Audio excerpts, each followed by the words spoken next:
We can start. Hello and welcome to our audience to yet another edition of Startup Buzz. This is our 53rd edition. Thanks to all of you, we're going from strength to strength. Uh, as you know, Startup Buzz is held every Thursday, 5 p.m. This time we have Meenal here, on your screen, who's going to moderate the session with Karan Birpali. And I'm sure we'll have a very interesting topic on discussion on can AI be a co-parent? Meenal and Karan, over to you both, and all the best for an engaging session. Thank you, Ravi. Thank you so much. And welcome, Karan, to this session. Um, Parenting has always been one of humanity's most instinctive acts, and yet for millions of new parents today, it can also be one of the most overwhelming journeys. Our speaker today asks a simple but powerful question. What if technology could help parents understand what their baby is trying to communicate? Karan Birpali is a biotechnology engineer from IIT Delhi and the founder and CEO of Pukar.ai, an AI-powered infant health platform that helps decode baby cries, identifies potential early signs of illness, and supports parents during the most critical years of child development. Built on the sobering reality that millions of infants worldwide continue to face preventable health risks, Pukar.ai represents the convergence of technology, healthcare, and human empathy. It is not merely an app, it's a co parent in your pocket. Karan recently brought this vision to a national audience through Shark Tank India, sparking conversations around the future of AI in a parenting and child healthcare. Today, he joins us to explore a fascinating and increasingly relevant question. Can AI truly be a co parent? Please join me in warmly welcoming Karan Birpali to CII Startup Buzz. Welcome, Karan. Yeah, thanks. First of all, thank you everyone. Thank you, Nilad, Meenal, and CII for hosting this event and giving us the opportunity to be here and give us our volume to the outside audience what we're trying to build. And again, coming Meenal to the question, can AI be a co-parent? Honestly, I think yes, AI can be co-parent, and it is happening as we talk right away, because a co-parent is something which I feel is mostly which is sitting with the parent with the knowledge of what empathy and what the anxiety a parent has, plus what something which a parent is lacking, which he is banking on from a medical perspectives. So a knowledge of medical things, a knowledge and expertise of a primary healthcare worker, plus an empathy of a parent. That is where a co-parent sits between, supporting mothers, fathers of this new age parenting, and trying to get better and better so that we can take care of baby's health. So that is, I think, the kind of the motto of a co-parent. How can we take care of infants, better care, along with the empathy that a mother and a father needs in this nuclear setup that we are going into. So yeah. Well, thank you for this. This was really, this is looking so interesting. But I'd like to start with your journey, basically. So tell us about your journey and how did you find Pukar.ai? Yeah, honestly, I think this has been my lifelong mission to get into this industry and work towards this. So it's a personal journey that it comes from. So my real brother is a special child. He's 34 years old with an 8-year-old IQ. So I've seen that parental anxiety in my family firsthand. Even he was 14, 15-year old, since he had a IQ of very, very infant child. So I have seen those decision makings in the family, how at every step you are very, very anxious what to do, what not to do, and trying to get a hold of a pediatrician or a doctor at 3 a.m. in the night. So I've lived through that, and hence this was a very, very obvious thing that I wanted to get into. And after getting into engineering, working through tech, so this became one of the obvious missions that I had to start from, so that other parents and other families should not go through this. Yeah. Very interesting. So can AI genuinely understand a child's emotional needs, or is it limited to providing information and guidance? Right. What I would say is there are different aspects to it, right? The way we infer emotions is, one is a mother's emotion, how she feels according to the baby, right? And what a baby is trying to tell. So there are two parts to it, right? One is the, as you said, just like an information.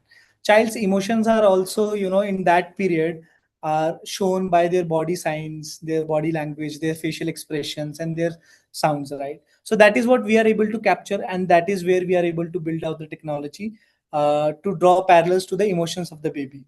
So yes, we can identify if the baby is in pain, is irritated, is hungry as well. Because if some baby cannot say anything, all the things that he's trying to communicate is through emotions and body languages. So yeah, we are able to do that, and that's a patentable model that we have built out. And on the other side, the mother's anxiety, that is something that a mother works with the co-parent, as she gets to know, the co-parent gets to know the baby, and the mother's progress, how mother takes care of the baby, how she takes care of the decisions. And that is where the co-parent comes in between as a bridge between infant and a mother. Interesting, interesting. So, if every parent in India had access to an AI parenting assistant tomorrow, what do you think is going to improve first? Uh, I mean, very bluntly, today in India, 10 lakhs infants die just because of delayed diagnosis. So that is a number, that we want to hit. That if we are not saying that we will change the healthcare, that we will become doctors. We are saying we'll be able to identify it at early stage so that nobody misses the bus, right? We want them not to be, identify at a stage where something can be done. So the first point is, those deaths we would want to hit, that every parent who will have access to good health care at any point in time, not just when you feel that this is an emergency. At every step, if you feel a second doubt, second opinion, you can bank on an AI which is very, very medical grade, built on real doctors data, and can help you in every and other step from a medical plus an emotional perspective. So that's what the goal is. Oh, interesting. So, how do you think working parents leverage AI to spend more meaningful time with their children? Right. And So I yeah.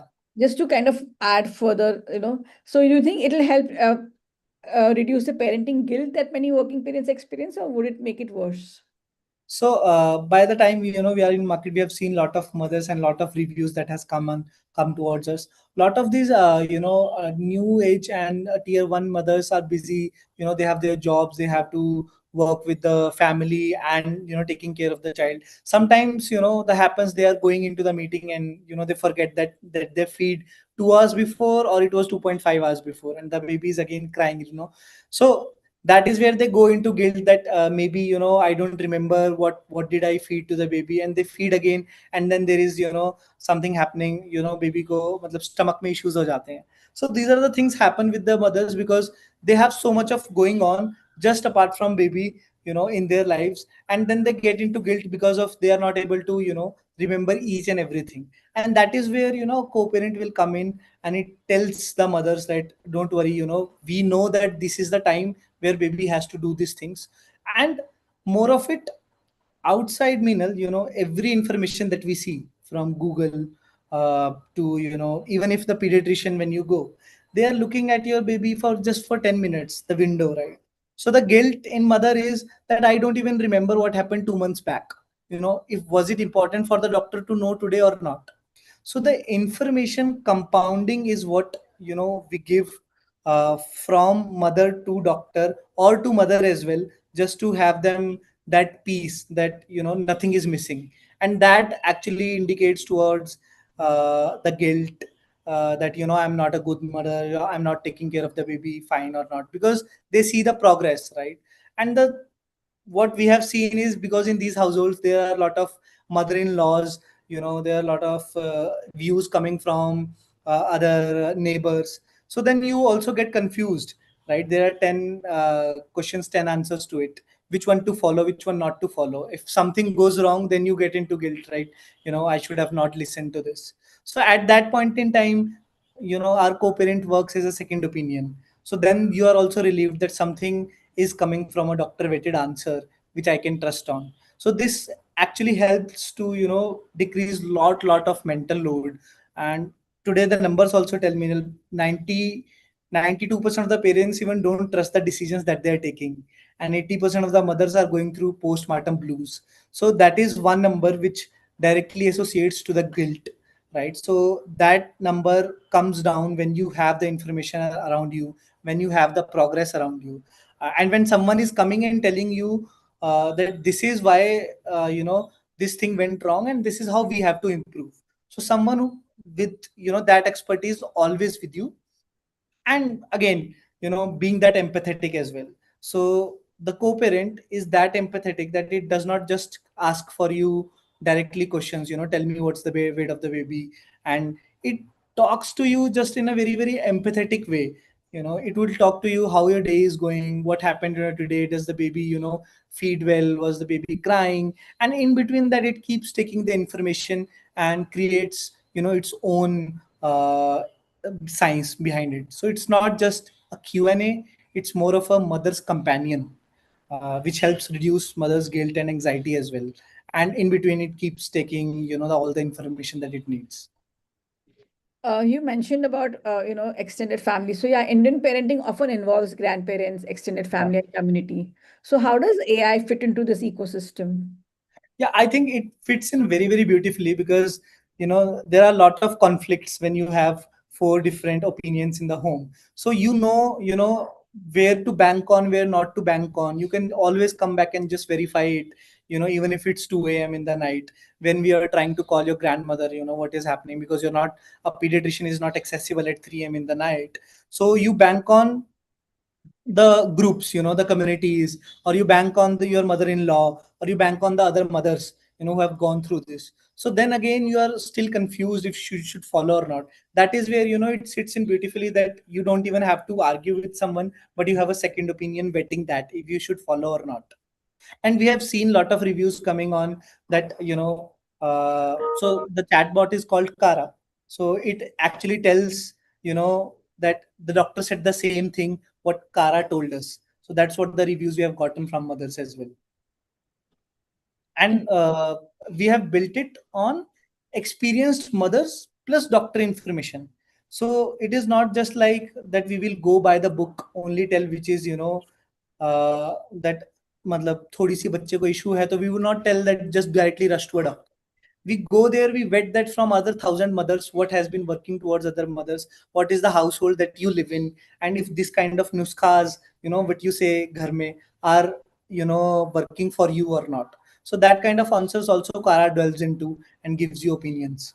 So it is sort of your another grandmother helping you with vetted answers. So not just by the line doctor's answers. So what age group benefits the most from AI assisted learning in this case?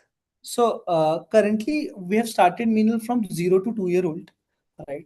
We want to focus on where the anxiety levels are very high, where these new mothers don't have an idea where to bank on, because in nuclear families in tier 1 cities, everybody is working and they are single parents living there, single families living there without their mother-in-law, living far away. So this is the target segment, and this is the age that we're targeting where the anxiety is very high, where they need someone to bank on.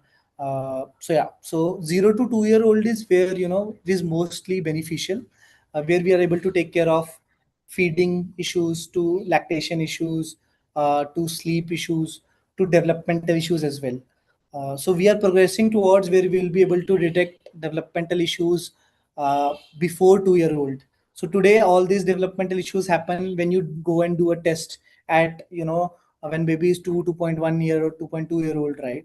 We are able to detect at 1.5 at 9 months because of the patterns that are happening. So that is the kind of value we are able to give. Just because you are working with the Kara, so we know how the baby is progressing. So we know this advice is personal for your baby, and that is how we are able to track why if the baby is lagging or not from a general chart point of view, right? Yeah. So my next question is, so how do you ensure that AI tools encourage creativity and critical thinking rather than uh, dependency for in this particular case? Right. So there are two aspects to it, right? One is that comes in a clinical matter, right? There you have to be very, very careful. It's not just about the creativity, it's about giving the right answers as well, right? Not just about telling the mother everything is fine when something can be urgent. So one is a medical term where we do not, delay anything. We do not ask user to do certain things. We tell them clearly that this is an emergency. You should rush to a doctor, right? And the second thing comes in where this is more of a conversational AI, where we understand the problem is, in mother's head. It's an anxious mother who's, trying to be overprotective. That is where the creativity comes in. So we take the data of the mothers, the way mother talks, the kind of doctor mother prefers, and the chatbot replies to every mother in that way. So it is not same for every mother, it is different for every other mother. It is built on the experience how the mother is replying, and it replies in that way, and it takes the routes of answering those questions in that way. Things like, someone is talking about latching, so we know a mother is coming from tier 1 very, very good household, where there is a japa as well. So we tell them techniques where she has that kind of time and techniques that she can do, and where a mother is sitting in tier 2 city when there, there is a family as well. So the Kara replies in that manner, the things that she can do. So we understand those points, and Kara replies in that manner as well. Interesting. So while building Pucaro.ai, what surprised you most about the concerns parents bring to AI? So initially, what we felt is there would be, a lot more concerns about medical things, when you have to go to doctor, when you have not to go to doctor. But the surprise was most of the, conversations were happening for the baby, but the anxiety was growing from the parents. So it was more like, I do not feel confident in this. Doctor has, even some mothers come and tell us second opinion for what doctor has said, you know so that I want to understand if this doctor is not pushing only for medicines, is this medicine actually necessary or not. And apart from it, your daily questions, things like, today, my baby is not looking at me for more than 5 seconds. I have done simple things. So very, very behavioral questions that we have seen. We thought of more of a medical thing, but we have seen the questions coming to be more of a medical, apart from medical, more of a behavioral things of the baby, right? And then we started to understand that mothers start to notice very, very small things like, today, my baby is not crawling that much, is not that active. That could that be a problem? So they do not, take second chances, but they look at, observe very, very carefully, even if they are, very busy in their lives. So we had to build on that. That was a surprise that came to us, apart from medical things. So yeah, and I think this is one thing which is very, very important in today's period, Minal, which we feel is in 0 to 2 year old, behavioral data blindness is there. When I say data blindness, I mean, we in a chronic disease as an adult, we know what kind of tests we have to do for a certain thing to progress. Let's say it's a diabetes, right? If it is above 6, above 3, it is progressing or not. In infants, 0 to 2 year old, no prescription is written. In very, very rare cases, right? You get the blood of the kid. Everything is more of a conversational and behavioral, and that data does not exist anywhere. So everything that you get to know, as a surprise, from developmental issues to other things, are at 2 year old or after 2 year old, right? So what we feel is, because of these behavioral questions, that behavioral data is getting captured of the baby, where we are able to tell, the progress of the baby, and we will be able to even predict these long term issues just from the behavior of the baby. So that data blindness was there. So I think that is one thing that has come as a surprise to us, from a, company point of view, and from a user behavior point of view as well. Very interesting. So, when you look at within India, like do different regions of India have different kinds of anxieties or questions that come in? uh, the I would say, from a tier 1 to tier 2 level of cities, I would say the progress changes, the way they tackle the questions and the way they, ask the questions. So tier 1 is very, very, they have pediatricians on call 24/7. it is about money if they can find out a pediatrician or not. So the questions that in tier one mothers are mostly about very very deep and planning, how to build up a bedtime routine, right? What is going to happen next week? So they like to know things and they like to plan. In tier two cities, the questions that come to us are very very very reactive, because they are asking questions which then the answer needs to be done in next 15 minutes, next 20 minutes. In tier one, it is more about planning what we have to do in next 3 months, right? How we should progress the baby. So that is one stark difference about the questions. And about, I think, taking solutions, tier two has opened to trust AI. As we have moving from last 1 year, we have seen that, tier two has been open now to asking questions and answering, taking advice from AI. But still, they like to go to a doctor.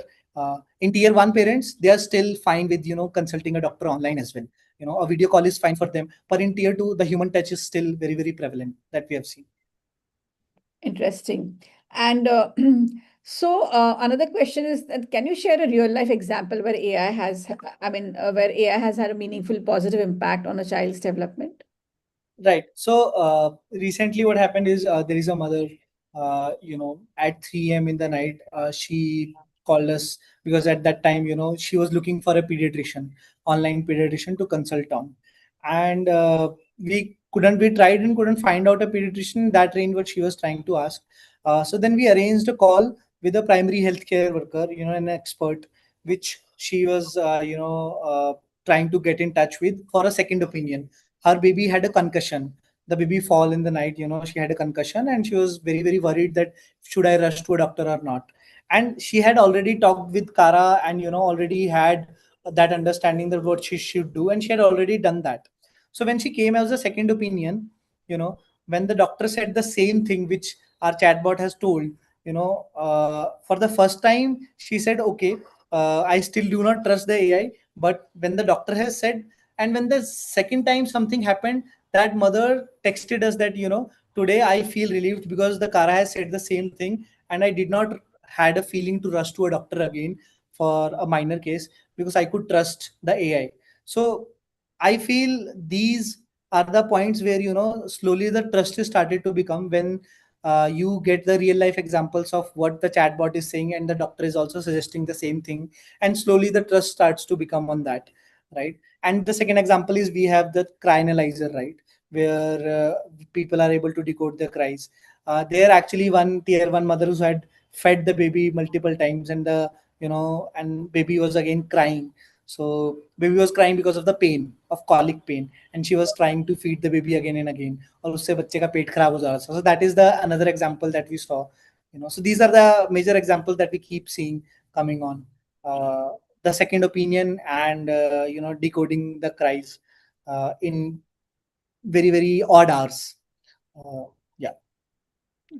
Interesting. So, could AI help bridge education and parenting gaps in underserved communities across India? Like, how are you seeing that happening? So that is where we started from actually, Minal, about 7-8 months ago. We wanted to go where we can deploy this with ASHA workers, where there are, since I mentioned 10 lakhs deaths just happened because of delayed diagnosis, right? So ASHA workers have access to every tier three household parenting where the babies are being born, and they even go there for Shishu Mapan. There is a camp, right, that goes in where they have to check if the baby is fine or not. So we envision if we are able to scale this at a point where we are able to give this access to ASHA workers, where healthcare can be free for tier 3 parents.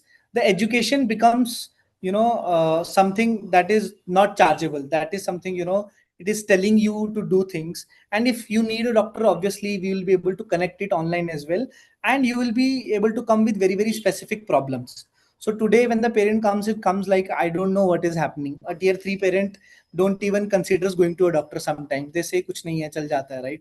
That delayed part is what we want to solve with the information. And at scale, information will be commoditized. So you want this to be a free primary healthcare worker with ASHA workers 24/7 solving for tier 3 parents. So just like a primary AI pediatrician healthcare worker, I would not say a PA pediatrician, but I would say a primary healthcare worker, which works with a hybrid model with a doctor. So I mean, today a doctor can only handle 20 patients in a day. So we envision is that with the help of this primary healthcare worker, AI driven, single doctor will be able to capture for more than 200 patients in a day. And in India, we have only 50,000 pediatricians minimum, and 2.5 crore बच्चे हर साल पैदा होते हैं. So we have to have something that sits in between and takes care of the general things, so that emergencies can go to the pediatricians. So that is how we believe we have to move in the system. So what's the biggest risk in adopting Pucar.ai? One is relying totally on Pukar and not being present in the family with the kid, right? So I've seen some mothers giving Pukar to their japa and taking care of everything the baby is going through. So being present is one thing we feel is one of the most important thing, that you have to be there, because AI cannot replace the love or the warmth, or when your baby sees you, how you observe things in your infant. That Pukar or AI won't be able to replace, and we do not even want to. So that's why we want to be a co-parent. We don't want to be a digital parent of the baby. So I think that is where it has to be a hybrid. uh, you don't have to replace yourself or replace a doctor with Pukar AI. Yeah. And should there be a regulatory or regulation governing AI products designed for children? That should be there, and we are also in process with renowned hospitals like AIMS and Ramaiah College, where we are able to where we are trying to build these models, where we are able to check red flag issues as well, and which is verified by doctors and regulatory bodies, just like ICMR, that we should be able to do it. And we are actually working towards it. We are asking ICMR to get these regulatory bodies out, and get those papers out, so that we can work in a particular manner where doing good, we are not doing something bad to any other user. And we clearly write on our platform as well that please go to doctor whenever feel necessary, and our chatbot never says that please do not go to doctor. It always says if there is some emergency, please rush to a doctor. So we are never trying to replace a pediatrician. We are trying to sit in between them, and pass a better knowledge to a doctor and a better connection from a doctor to a user. Understood. This is really interesting. So if I had to ask you a question, what is one parenting responsibility you think that should never be delegated to AI? I think that is where in the last question I also mentioned, it is about being present. Today AI is in our phones. Tomorrow it can be just in our house without any gadget, right? In front of a baby monitor, talking to the baby. I think the one thing that we should never replace with AI is being present in front of your infant, in front of your baby, or holding them when they open their eyes. The first thing that they see, the love and the empathy can never be replaced. The information, what to do, when to do, how to do, is what AI is capable of. The love and the warmth, I think, should stay with humans at all times. That is what we believe. Yeah. And if there was one, again, a similar question, like what is one parenting practice you think that AI may completely transform over the next decade? Yeah, the one thing that I feel is today the parenting is about figuring out things, what to do, how to do, at what point in time, and then deciding if you have to rush to a doctor or not, right? So I think that would completely change, right? 180 degrees. What we want to do is, since you are a parent, you are not a medical professional. A medical professional should decide when you have to come to them, right? You should not decide the emergency, because you are not a medical professional. So I think when and how and what is going to happen will be solved by information, and AI will be able to solve with pediatrician, with doctors, that when you have to rush to them. So it would more of a proactive approach rather than a reactive approach in a parenting, that would completely change, and that practice we will replace. That where you are always reactive about things, it would be more of a proactive things where a doctor would see that the progress of the baby is not fine. I think you should come to us. And the conversation of money, between a healthcare professional and an anxious parent should not be there. That should be somewhere else. So that is what I think will change. And another question is, so how do we ensure children's data remains protected while AI learns from family interactions? How is that? Yeah. So the one thing is we never we can talk about, one is about Pukar and how about the AI is progressing. About data selling, there is a DPDP Act that is coming in 2027, right? India is implementing that, Indian government, that actually takes care of all the information that you're taking care of the baby, of the parent, if you do not sell it, or how the way you secure it. So we are compliant with that as well, and HIPAA compliance and all the medical compliances are there as well. So yeah, second thing is you never dilute your brand from selling the information of the baby. So that is another thing. I think that is why most of the product companies do not indulge into healthcare, because that is where the compliance is. If you're selling something, selling with the personalized information, changes the equation. So that can't be done. So either you stay in providing services in healthcare, taking care of the babies, or either you go just and sell products. Yeah. Understood. And in this case, another question is basically, you think AI is going to create more informed parents or more and less intuitive parents? Like, how do you balance Yeah, that? I think that the major metric is to move is postpartum blues and postpartum depression is a real problem in today's world, right? And that is coming from uh, the point that you mentioned, when to, how to, and informed parenting. When you know that okay, this is going to happen, I know how to take care of this, I know what should we should do, and then the anxiety goes down. So that is the one metric that we also follow in our motto, that how do we bring that mother's anxiety down, to do more informed parenting. Uh, and that comes from knowledge, and content is one part of it, and being proactive is another part of it. That you are not asking something, Kara is asking you something, that I know this is going to happen next week, let's prepare for it, right? So yeah. I'm going to ask a different question now, actually. So, what opportunities do you see for startups who are working at the intersection of AI, education, and parenting? One thing that I feel is, that we are also trying to work on is, uh, informed parenting that you mentioned is one thing, but another is the data blindness, right? I think we should be able to work towards where we are able to build this digital footprint of every infant that is out there, so that when the problems comes at 7-year-old, 8-year-old infant baby, then we do not have the understanding how the baby was progressed. And because 80% of the brain development only happens in 0 to 2-year-old, so if you don't have the understanding of that data, there are a lot of issues that you miss going ahead. So I think something where we are able to build out this data, and then so that we can build out the predictability of all the issues that are going to come in upcoming 3 to 4 year old. So that is where I think there is opportunity to work on, because with AI, you can give every single person a personalized doctor who works with them, right? So personalization, and I think the informed parenting is one thing where we are also trying to work towards, and there's a very very big opportunity, because today every other information on Google and WhatsApp and all the courses is general.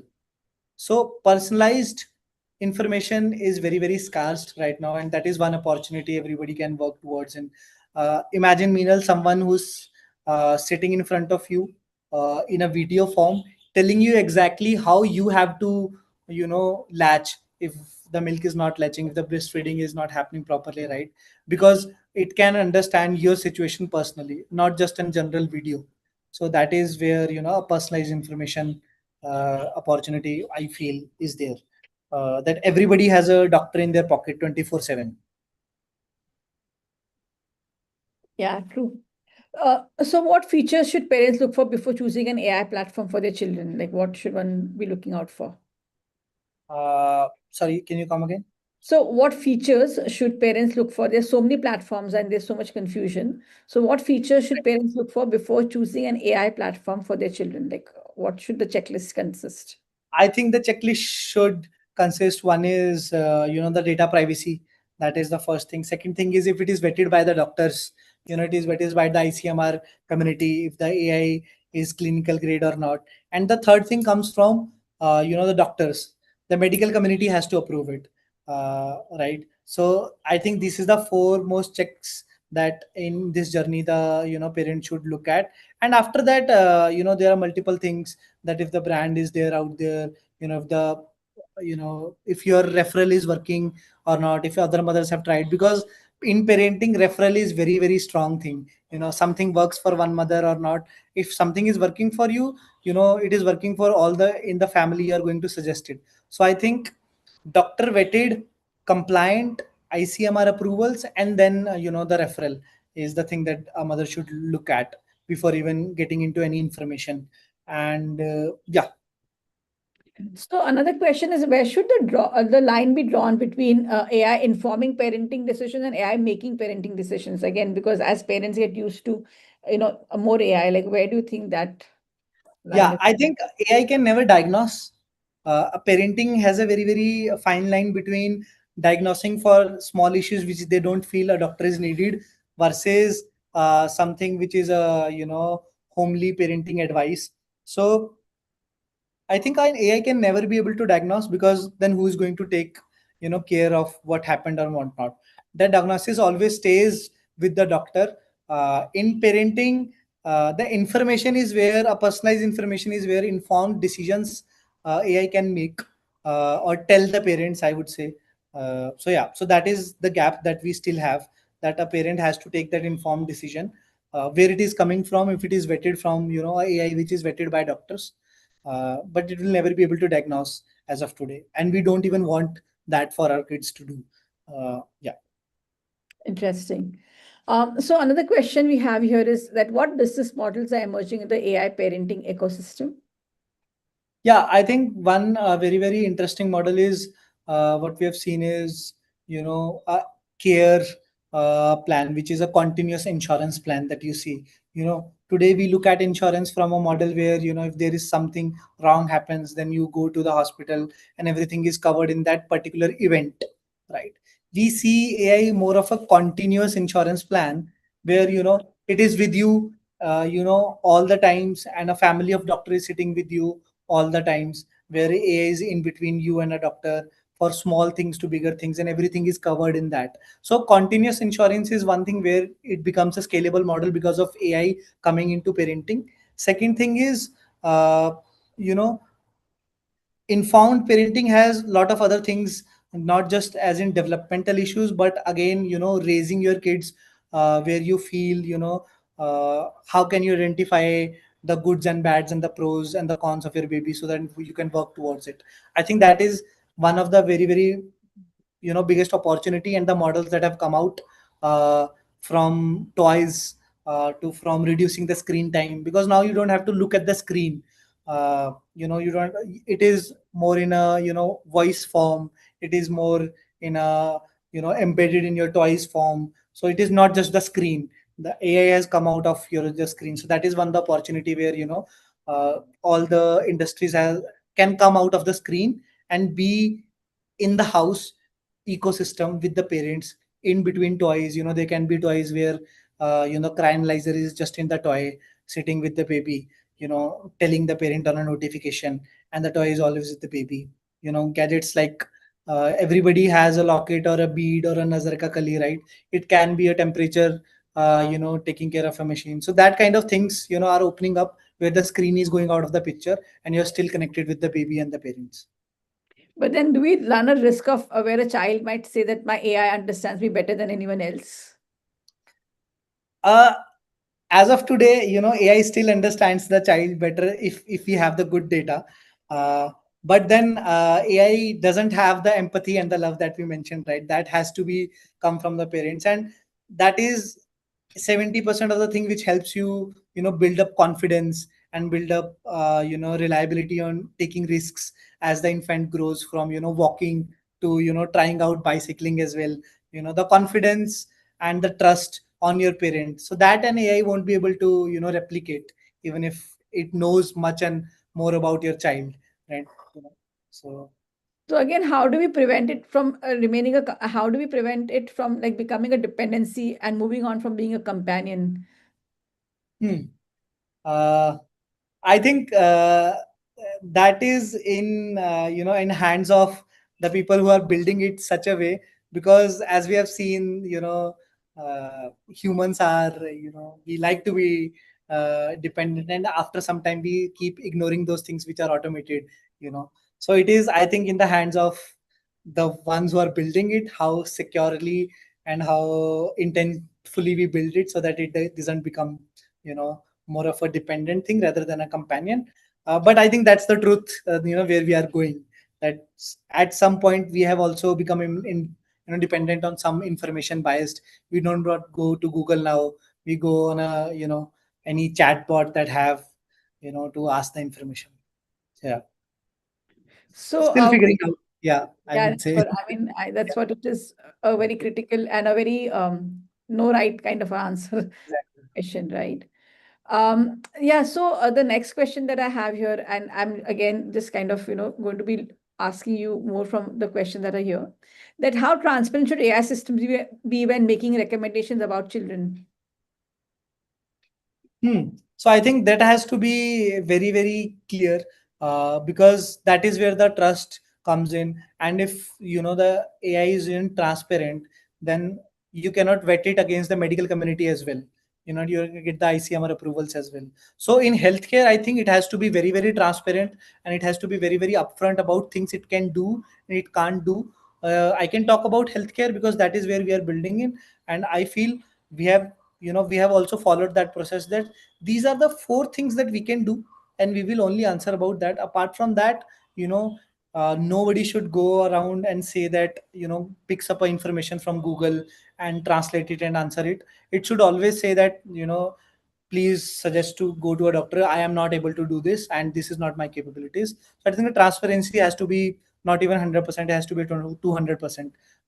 That is what we feel, and that is what we have been following, along our journey as well. So we do red flag checks, but after that we say that, you have to go to a doctor. AI is only capable of, uh, assessing things, not diagnosing. Understood. One of the last questions I have here is what is the one thing parents should never delegate to AI, no matter how advanced it becomes? So I think this brings me the same question. Uh, Information is what AI can tell. Emotions, where the things are missing, and you should, the presence. I think this is coming back to the same question, right? We very, very feel like like parenting is in emotions plus information. So information is where we will, be able to build a companion, but the emotion is where, parents should never replace the AI with giving time to your kids, being present there, and vetting all the decisions that they are making, not depending on, the third primary healthcare worker, which is could be a japa or a nanny, right? Taking decisions from AI and taking care of your kid. I think the presence is one thing, that be present. Sometimes put your phone down, even if it's, our app or as well. So that, just be there is one thing you should never replace. You should not automate everything, and even if your baby is crying, someone is coming and feeding, because it is not about feeding. It is not about, giving milk to the baby. It is also about the warmth and the connection a baby feels, and the confidence that it brings, the comfortableness. So yeah. And so, in 10 years' time, what percentage of parenting advice do you think will come from AI rather than humans? I think in 3 to 4 years of time, it will come more than 80-85% of the advice will come from AI. Yeah. Interesting. This is Today, in tier one parents, we see almost 70% of the mothers, taking a second opinion of doctor on our platform. Even after getting a prescription from a doctor, they are coming back to an AI and trying to get a second opinion. Interesting times indeed, right? Yeah, right. So would you like to share anything as a last thought? Uh, no, actually, I would want to, give the mic to you and to understand what do you feel, where the world is moving towards AI and as a parenting, as far as is concerned. I Since really you have, you have seen the journey for better than us. Yeah, So I raised a child much before the AI thing came in, and I was very happy that I could spend quality time one on one. I do feel that yes, having an AI would have eased some of the concerns that you don't have somebody at that moment to ask, or you don't have somebody who knows everything, the right answers. So that of course helps. But as you said, it is more like a like another Google or a co-friend or a co-parent rather than a main parent, because nothing can replace parents and nothing should replace parents. So I guess absolutely. that's yeah. Yeah, right.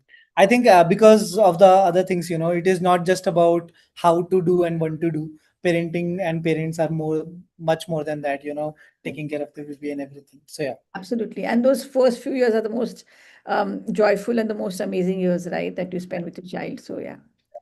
Cool. Thank you so much, Karan, for your time today. And it was so nice to see what is happening in the world of parenting, and especially the 0 to 2 years, and how your solution is helping people. This was really very insightful, and thank you so much for this. Thank you, CII, for organizing this. This is really an amazing platform. And before we sign off, I would like to remind people about Startup Buzz every Thursday at the same time. So do log in to get more insights into some amazing developments happening in the world of technology. Thank you. thanks everyone. Thank you for the questions. Thank Thank you, you. CII. Thank you. Thanks, Minal. Thank you.